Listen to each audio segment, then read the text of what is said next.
এই যে আমার ছাত্রী গাজরা বানাচ্ছে, তার সাথে আমিও গ্রামের করতেছি। বিয়ে মানে কোনোদিনও ঠিকঠাক আসতে পারে না ব্রাইড। সেই কয়টা বাজে এখন? 3টা 42। হ্যাঁ, তো 3:42 বাজে, আমাদের ব্রাইড এখনো এসে পৌঁছায় নেই। তো আমরা বানাচ্ছি গাজর। তো গাজরাটা বানানোর সময় আমি ক্লিপস নিইনি, কারণ সময় হাতে আমাদের অনেক কম ছিল। তো আমার স্টুডেন্ট ক্রিম্পিং করছিল তাড়াতাড়ি করে, কারণ অনেক সময় হাতে কম ছিল। বুনু তোমরা কিরকম শুনেই লুক নিলা লাগবে টাইমটা। বলো তো আজকে? তার আগে আমি ওকে জিজ্ঞাসা যেটা করছিলাম আমাকে ভালো কীরকম লুক মানাবে চায়। সেটা না, তুমি জানোই সবকিছু যে কিরকম করলে ভালো লাগবে সেরকম করলেই চলবে।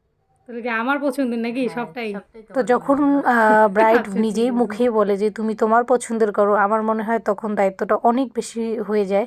কারণ ও আমার কাছে তেমন কোনো ডিমান্ড রাখেনি, আমার উপরেই সবটা ছেড়ে দিয়েছিল। ওর স্কিন টোন মিলিয়ে আমি ওকে মেকআপ করেছিলাম, ওর স্কিনে যেরকম ভালো লাগে, যেহেতু আমার উপরেই সবটা ছিল।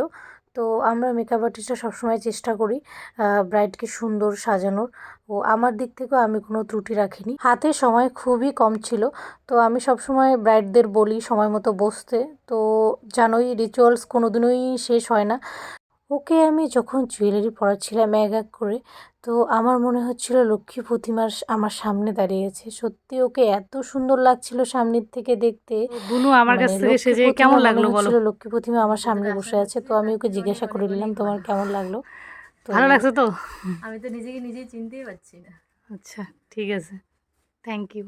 এই যে ব্যাস ও যে বলে দিল যে খুব সুন্দর লাগছে, ও একদম ফুলফিল স্যাটিসফাই হয়েছে আমার কাছে সেজে।